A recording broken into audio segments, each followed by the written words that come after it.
সম্মানিত ভিউয়ার্স, আসসালামু আলাইকুম। আশা করি সকলে ভালো আছেন। আপনারা দেখছেন কৃষি তথ্য ভান্ডার ইউটিউব চ্যানেল। আমি মোহাম্মদ মোখলেসুর রহমান আবারও চলে আসলাম নতুন একটি ভিডিও নিয়ে। আজ এই ভিডিওর মাধ্যমে আমরা সুপ্রিম সিড কোম্পানির হাইব্রিড উচ্চ ফলনশীল ধানের জাত ব্রি হাইব্রিড ধান 6 সম্পর্কে জানব এই ধানের বৈশিষ্ট্য, এ ধানের জীবনকাল, ফলন কেমন, চাষাবাদ পদ্ধতি সম্পর্কে A to Z আমরা জানবো।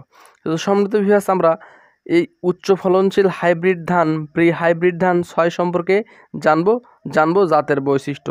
সম্মানিত ভিউয়ার্স, আমরা যারা ভিডিওটি দেখছেন বা দেখবেন, ভিডিওটি ভালো লেগে থাকলে চ্যানেলটি অবশ্যই সাবস্ক্রাইব করবেন, পাশে থাকা বেল আইকনটি বাজিয়ে দিবেন যাতে পরবর্তী ভিডিও আপনি সাথে সাথে পেয়ে যান। আমরা ধানের বৈশিষ্ট্য সম্পর্কে একটু জেনে নিই। গাছের উচ্চতা 105 থেকে 110 সেন্টিমিটার, কাণ্ড শক্ত বিধায় হেলে পড়ে না। সম্মানিত ভিউয়ার্স, এই সুপ্রিম সিড ব্রি হাইব্রিড ধান 6 কিন্তু এই বাতাস সহনশীল একটি ধান। অল্প ঝড়ের মাধ্যমে কিন্তু সহজেই বা অতিরিক্ত বাতাসের মাধ্যমে কিন্তু সহজেই কিন্তু হেলে পড়ে না। গাছটা কিন্তু প্রচণ্ড শক্ত। দানার আকৃতি সরু ও লম্বা, ভাত খেতে ঝরঝরে এবং সুস্বাদু। 100টি দানার ওজন প্রায় 26.1 গ্রাম। স্বাভাবিক অবস্থায় কুশির সংখ্যা 12 থেকে 15টি। সম্মানিত ভিউয়ার্স, এটা কিন্তু স্বাভাবিক অবস্থায় কুশির সংখ্যা 12 থেকে 15টি। আপনারা একটা জিনিস মাথায় রাখবেন যে আমরা যে ধানগুলো জমিতে রোপণ করব সেটা কিন্তু জমির গঠন অনুযায়ী, এবং আমরা যারা রবি শস্য চাষাবাদ শুরু করি বা রবি শস্য চাষাবাদ করি তারা কিন্তু এই সুপ্রিম সিড ব্রি হাইব্রিড ধান চাষাবাদ করতে পারি। এটি কিন্তু অল্প সময়ের মধ্যে জমিতে ধান উঠে যায় এবং একই জমি বারবার সর্বোত্তম ব্যবহার করা যায়। এবং একটা জিনিস মাথায় রাখবেন, ওই জমিতে যথাযথ জৈব সার ব্যবহার করবেন। কেন জৈব সার ব্যবহার করবেন? এই জৈব সারের মাধ্যমে কিন্তু জমিটা কিন্তু উর্বরতা শক্তি হারায় না। আমরা এক জমি যে সময় বারবার ব্যবহার করব ওই জমিটা কিন্তু উর্বরতা শক্তি কিছুটা নষ্ট হয়ে যায়। এর জন্য কিন্তু আমরা অবশ্যই বারবার জৈব সার ব্যবহার করব, যাতে জৈব সার ব্যবহারের মাধ্যমে জমিটা কিন্তু উর্বরতা শক্তি মাত্রা কিন্তু ঠিক থাকে। সম্মানিত ভিউয়ার্স, এর জীবনকাল 110 থেকে 115 দিন। এখন আমরা সুপ্রিম সিড ব্রি হাইব্রিড ধান 6 সম্পর্কে জানলাম। এখন জানবো এ ধানের 33 শতকে ফলন কেমন। 33 শতকে ফলন 25 মণ। তো সম্মানিত ভিউয়ার্স, এটা কিন্তু স্বাভাবিক অবস্থা। এখন আমরা জানবো যে কিভাবে এই ফলনটা কিন্তু বৃদ্ধি করা সম্ভব হয়। প্রত্যেকটা ধানের কিন্তু কোম্পানির একটা গুণবলী দেয়। সেটা গুণবলী হলো এই যে এই 25 থেকে 30 থেকে 35 মণ পর্যন্ত ফলন বৃদ্ধি করা সম্ভব। কিভাবে সম্ভব? সেটা হলো উপযুক্ত পরিবেশ।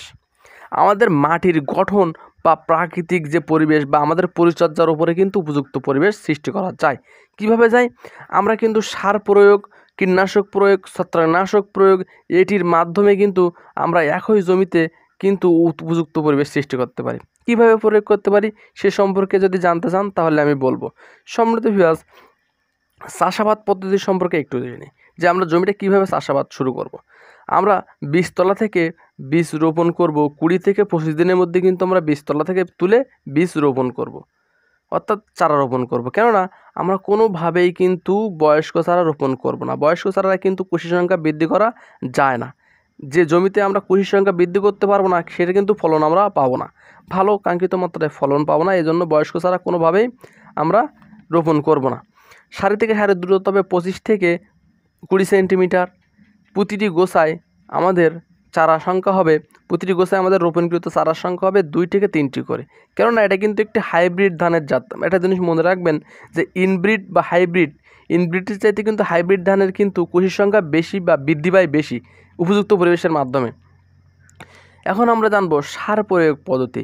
এই সার প্রয়োগটা এই ব্রি ধান হাইব্রিড 6 এই সার কীভাবে প্রয়োগ করতে হয় সে সম্পর্কে আমরা এখন জানবো। আমরা ইউরিয়াটা কিন্তু সমান 3 কিস্তিতে প্রয়োগ করব। কখন প্রয়োগ করব সেটা আমি একটু পরে বলে দিচ্ছি। তার আগে বলবো যে আমরা কিভাবে জমি প্রস্তুত করব। আমরা প্রস্তুতকৃত জমিতে সেচ চাষ যে সময় করব, ওই সেচ চাষের আগে কিন্তু আমরা 3টি সার প্রয়োগ করব। কী সার প্রয়োগ করব? জৈব সার প্রয়োগ করব, টিএসপি সার প্রয়োগ করব। বিঘা প্রতি 33 শতকে 1 বিঘা জমিতে 20 কেজি টিএসপি প্রয়োগ করব। এমওপি সার অর্থাৎ পটাশ সার প্রয়োগ করব 15 কেজি। জিপ সার প্রয়োগ করব 10 কেজি। এই 3টা সার কিন্তু 33 শতকে এই পরিমাণ বলে দিলাম। এইটা কিন্তু আমরা অবশ্যই প্রয়োগ করবেন। কেননা জৈব সার টিএসপি সারটা এই জন্য আমরা প্রয়োগ করব, এই জমিটা কিন্তু সর্বোত্তম ব্যবহার হবে। একই জমি বারবার ব্যবহার হবে। রবি শস্যর মাধ্যমে। এজন্য কিন্তু আমরা কোনোভাবেই সুষম বা জৈব সারে কিন্তু ঘাটতি দেব না। সম্মানিত ভিউয়ার্স, এভাবে কিন্তু আমরা জমি প্রস্তুত করব, করে আমরা রোপণ করব। রোপণের 7 দিনের মাথায় আমরা প্রথম ইউরিয়া সার প্রয়োগ করব। ওই যে 3 কিস্তিতে ইউরিয়া প্রয়োগ করব, তার প্রথম কিস্তি হলো 33 শতকে 1 বিঘা জমিতে রোপণের 7 দিনের মাথায় বা 5 থেকে 7 দিনের মাথায় কিন্তু আমরা ইউরিয়া সার প্রয়োগ করব মাত্র 10 কেজি। এই 10 কেজি সার এই জন্য প্রয়োগ করব, জমিটা কিন্তু হালকা মাত্রায় খাদ্যটা সরবরাহ করতে পারে। প্রথমেই কিন্তু আমরা চাপান সার দিব না, কারণ প্রথমে চাপান সার দিলে ওই জমি কিন্তু খেতে পারবে না, সারগুলো নষ্ট হয়ে যাবে। রোপণের বয়স যে সময় 10 থেকে 12 দিন বা 10 থেকে 12 দিন হবে, সে সময় আমরা চাপান সার শুরু করব। কেন চাপান সার শুরু করব অল্প দিনে? এটি কিন্তু একটি হাইব্রিড ধানের একটি জাত এবং জীবনকালও কম। যে ধানের জীবনকাল যত কম, সে ধানের চাপান সার কিন্তু তত অল্প অবস্থায় মারতে হবে। কেননা জমিটার কিন্তু অল্প অবস্থাতেই দৈহিক বৃদ্ধি ঘটে। দৈহিক একবার বৃদ্ধি যদি হয়ে যায়, ধানের বয়স হয়ে যায়, তাতে কিন্তু পোনা সৃষ্টি করা বা পাশকাঠি সৃষ্টি করা সম্ভব হয় না। এজন্য কিন্তু আমরা চাপান সার প্রয়োগ করব। চাপান সার প্রয়োগ করার মাধ্যমে কিন্তু আমাদের উপযুক্ত পরিবেশ সৃষ্টি হবে। কীভাবে উপযুক্ত পরিবেশ সৃষ্টি হবে বা কীভাবে ফলন বৃদ্ধি হবে, সেটা সম্পর্কে আমরা জানবেন। তবে তার আগে আমরা একটা চাপান সারের তালিকা দিয়ে দিচ্ছি ডিসপ্লেতে, আমরা তা দেখতে পাবেন। আমরা ইউরিয়া প্রয়োগ করব বিঘা প্রতি 33 শতকে ইউরিয়া প্রয়োগ করব 20 কেজি, ডিএপি প্রয়োগ করব 10 কেজি, থিওবিট প্রয়োগ করব 1 কেজি, জিঙ্ক প্রয়োগ করব 1.5 কেজি ও ম্যাগনেসিয়াম প্রয়োগ করব 3 থেকে 4 কেজি। তবে থিওবিটটা অবশ্যই প্রয়োগ করব ফেয়ার অ্যাগ্রো কেমিক্যালস কোম্পানির অ্যাগ্রোভেট ডিএপ বা অটো কোম্পানির কোমুলাস, এই দুটো কোম্পানির থেকে যে কোনো একটা প্রয়োগ করবেন। এটি কিন্তু বাজারে সবচাইতে ভালো থ্রিবিট। আমরা সিনজেন্টা থ্রিবিটের কথা বলছি না, আমি বলছি যে অটো কোম্পানির কোমুলাস এবং এই অটো কোম্পানির কোমুলাস বা ফেয়ার অ্যাগ্রো কেমিক্যালস কোম্পানির অ্যাগ্রোভেট ডিএপ, এটা কিন্তু আমরা অবশ্যই মাত্রায় প্রয়োগ করব। সম্মানিত ভিউয়ার্স, এখন আমরা চাপান সার প্রয়োগ করলাম। চাপান সার প্রয়োগের মাধ্যমে কিন্তু আমাদের অধিক পরিমাণ পোনা সৃষ্টি হবে। এই পোনা কিন্তু ছোট বড় খাটো থাকে। ওই যে জিঙ্ক সার প্রয়োগ করব, জিঙ্কটার কিন্তু অধিক পরিমাণ পোনাগুলো ছোটো খাটো রাখবে না, সমতাল একটা মাত্রায় সৃষ্টি করে দেবে। তাহলে কিন্তু আমাদের উপযুক্ত পরিবেশ কিন্তু আস্তে আস্তে সৃষ্টি হচ্ছে। এখন তৃতীয় কিস্তিতে সার প্রয়োগ করব। কখন সার প্রয়োগ করব? জমিতে যে সময় কাইস্থল আস আমাদের জমিতে আসবে, সে সময় আমরা তৃতীয় কিস্তিতে সার প্রয়োগ করব। কাইস্থল আসার আগে আমরা তৃতীয় কিস্তিতে সার প্রয়োগ করব, ইউরিয়া প্রয়োগ করব 10 কেজি, এমওপি সার প্রয়োগ করব 10 কেজি দিয়ে আমরা সারের কোটা শেষ করে দেব।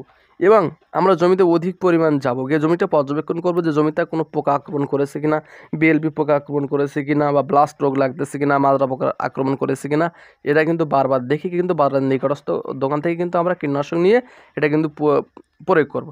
তাহলে কিন্তু সার বা ব্যবস্থাপনার মাধ্যমে কিন্তু উপযুক্ত পরিবেশ সৃষ্টি করতে হচ্ছে। আমি যেভাবে বললাম এভাবে যদি আমরা চাষাবাদ করেন, তাহলে অবশ্যই 33 শতকে 1 বিঘা জমিতে 30 মণ ফলন হওয়া কিচ্ছু না, অবশ্যই হবে। তো সম্মানিত ভিউয়ার্স, ভিডিওটি ভালো লেগে থাকলে আরও নিত্য নতুন কৃষি বিষয়ে জানতে হলে আপনারা কমেন্টের মাধ্যমে জানাইতে পারেন।